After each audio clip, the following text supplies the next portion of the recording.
talk today that the Prime Minister might be heading towards a mini reshuffle, according to Fairfax papers, and I'll have something to say about them later. This is again about Malcolm Turnbull. A Liberal quote-unquote source said possible changes to the ministry were as much behind the instability as anything else. I don't think that's true, but anyway, Mr Turnbull has refused to rule out having the ambition to lead the party again. He told the ABC last night, I think this is being overdone, to be quite honest. I don't have a problem with what Malcolm Turnbull had to say yesterday, and I thought he finished up the interview here very well. It reminded him to get out there and sell. He's a member of the government.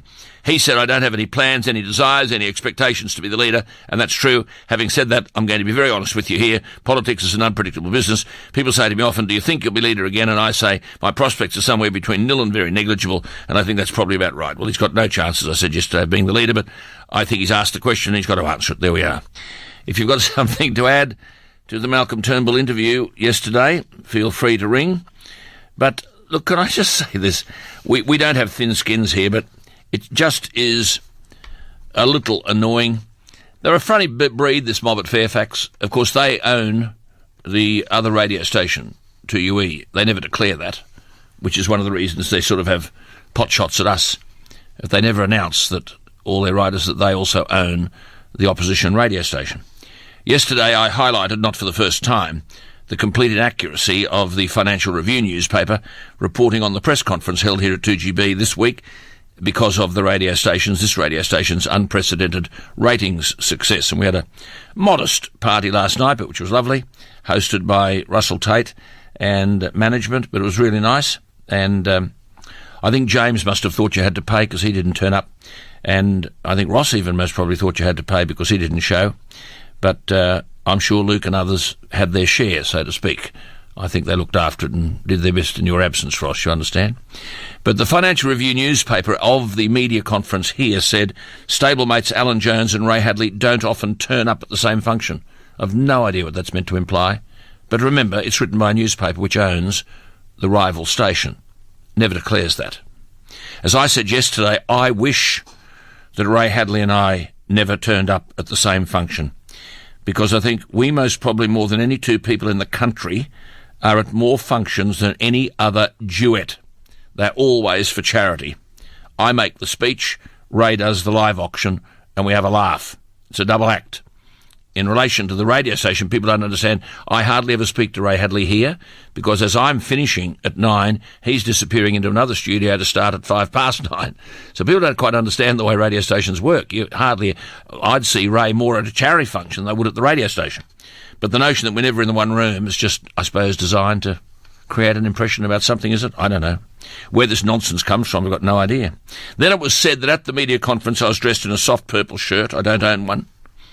And in relation to the press conference, I was the first to emerge, assisted by a walking stick. I've got no idea where that came from. There was a person with a walking stick. It was the distinguished radio figure, Mr. Bob Rogers, who's not well, but we love him here, and everyone looks after him. When I was in hospital earlier this year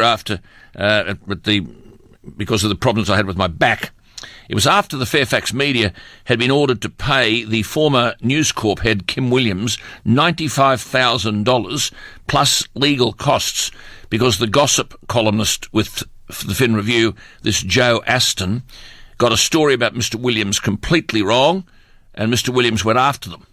$95,000 plus legal costs to be a six-figure amount. Greg Highwood, the boss over there, trying to make a fist of things at Fairfax, must wonder where these people come from, let alone what job they're doing. At the time, the lawyer for Kim Williams, the boss of News Corp, called the Joe Aston story uncorroborated, unchecked, made little sense, and aimed at causing Kim Williams as much grief as possible. A bit like the Jones and Hadley stuff. Because while I was in hospital, the same gossip columnist, Mr. Joe Aston, wrote a story that I had hosted my colleague Ray Hadley at my farm during the Christmas holidays. And the story went on, and it was as a consequence of Aston sending me an email, which I didn't get straight away because I was in hospital, but nonetheless, in spite of sending the email, he said he'd write the story anyway. Not only have I never hosted Ray at the farm, Ray's never asked to come to the farm.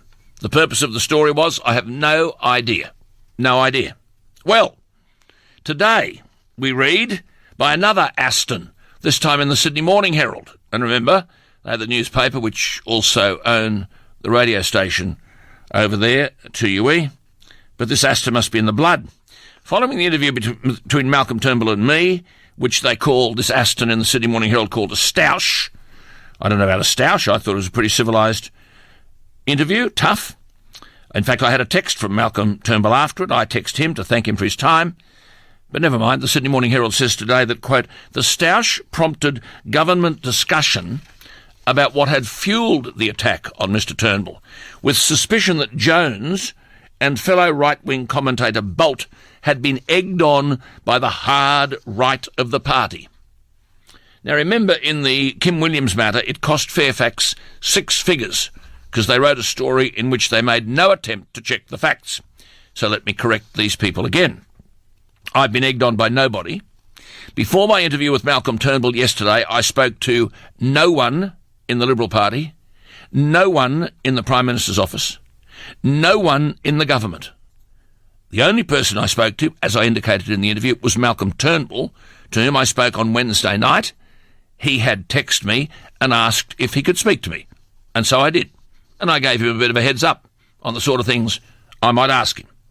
In the lead-up to the interview, and in all matters relating to the interview, I spoke to nobody in the Prime Minister's office, nobody in the Liberal Party, nobody in the government, nobody except Malcolm Turnbull. But the story goes on today, and it says, Fairfax media can also reveal that Bolt and Jones have asked Labor for ammunition to use against Mr Turnbull, particularly in relationship to his stewardship of the National Broadband Network. Again, can I say, I've spoken to no one in the Labor Party about Mr Turnbull, and certainly no one in the Labor Party or the government about broadband. I prepare my own material. I don't need a leg up from anyone. But of course you'd expect some people at Fairfax and the ABC to run to the defence of Malcolm. He's suddenly the victim in all of this. They need to remember one thing. My interview took place because listeners writing to me overwhelmingly saw Mr Turnbull as the villain. However, as I texted Malcolm Turnbull yesterday, and I said to him the good thing about the interview was everything's out in the open, I suggested to him we could both get on with our jobs, and I expressed the hope that I'd have the opportunity to support him in the future, and he texted courteously and thankfully back. I, after all, was one of the referees years ago for Malcolm Turnbull's political candidature. But Greg Hybert at Fairfax is going to have to grab a few people and tell them that their credibility would be helped by not making up stories. But then I suppose there are some over there who don't know it any other way.